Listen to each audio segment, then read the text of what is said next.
pada waktu saya bermain gitar ini, jari saya ini ada bekasnya. Nah, ini ada bekasnya. Jadi waktu mainkan gitar ini, memang ada tekanan dan rasanya lumayan sakit. Tapi rasa sakit ini saya bikin sedemikian rupa sehingga bisa menimbulkan melodi yang baik.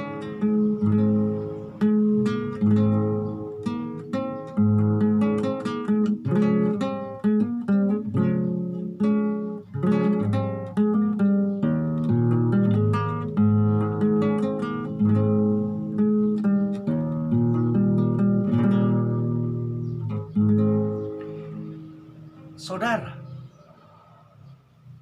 hinaan, olok-olokan orang, atau cacian orang, atau perbuatan orang yang menyakitkan hatimu, jadikanlah itu sebagai sesuatu motivasi untuk membuat engkau lebih maju lagi. Seperti yang telah saya contohkan tadi. Karena tidak mungkin kita tidak pernah disakiti oleh orang lain. Itu tidak mungkin selama kita masih ada di dunia. Kecuali kita ada di dunia luar, di dunia antah berantah, nah mungkin gak ada yang nyakitin karena gak ada orang di sana.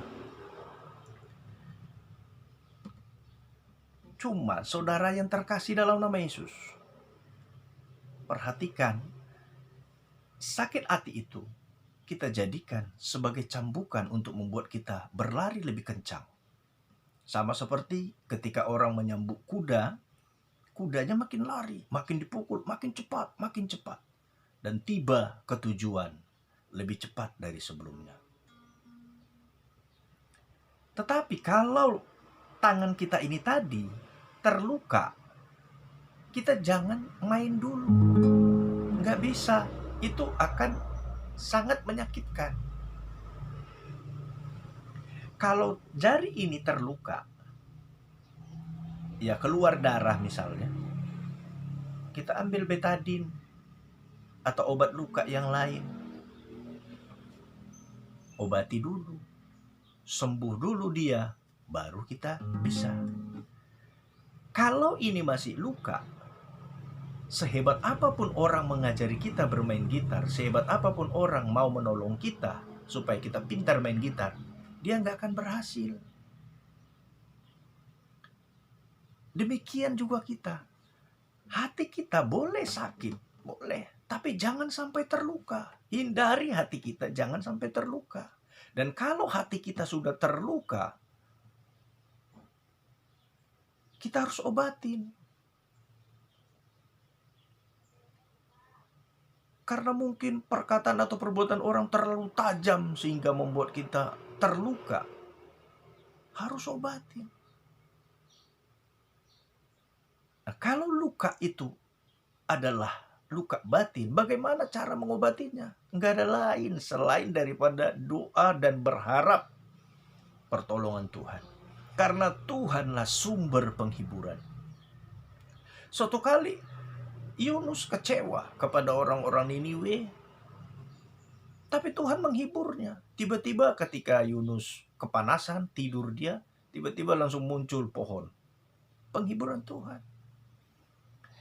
Penghiburan Tuhan juga berlaku kepada Ananias, di mana dia sangat benci mendengar yang namanya Saulus, yang sangat jahat, sangat luar biasa. Sampai-sampai dalam doanya dia bilang, Tuhan, yang ku dengar itu gak mungkin lagi tobat, itu jahat sekali. Dia bunuh umatmu Tuhan. Apa yang dihiburkan Tuhan? Kalau kamu melakukannya, kalau kamu mengampuninya, yang pertama, kamu akan melihat mujizat di dalam doamu. Satu. Yang kedua, engkau akan menjadi orang yang berjasa membuat atau mengajari orang yang suatu saat akan menjadi legenda dalam kekristenan. Oleh sebab itu, akhirnya Ananias mau, dan itulah keajaiban terjadi ketika dia berdoa pada waktu itu kepada Saulus yang buta matanya, tiba-tiba bisa melihat. Luar biasa saudara. Doa kita dijawab Tuhan ketika kita mengampuni.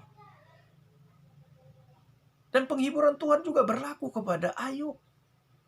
Tuhan berkata, kalau kamu mengampuni saudara-saudaramu, engkau akan diampuni Tuhan, kau akan pulih.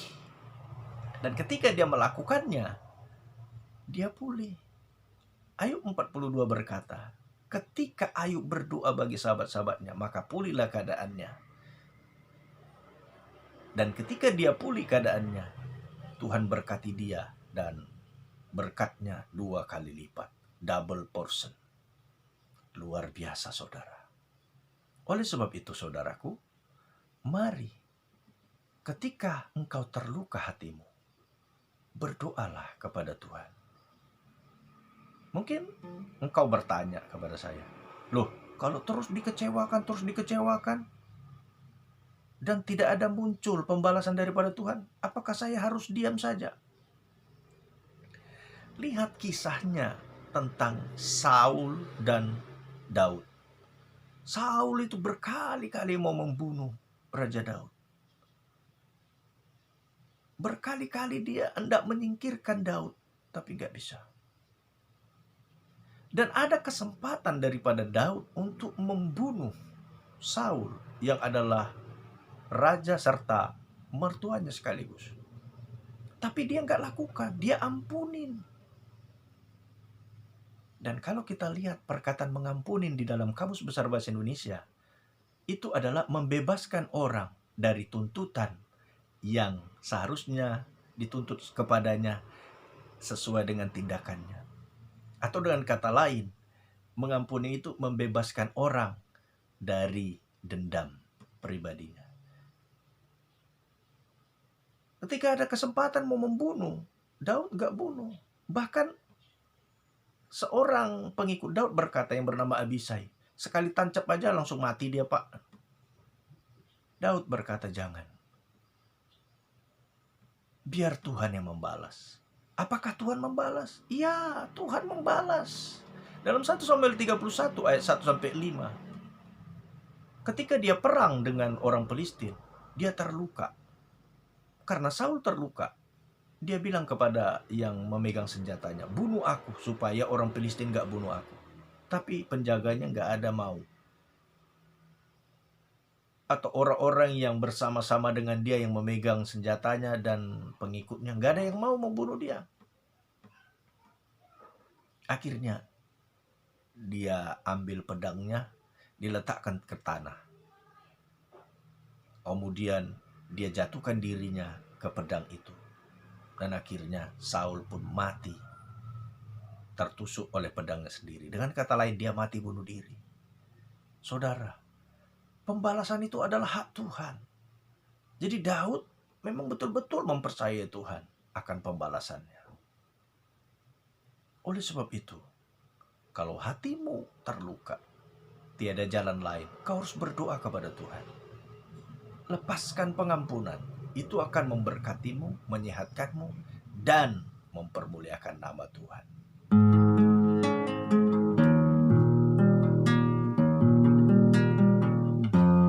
Ku datang Tuhan dalam hadirat-Mu, berhiaskan kekudusan.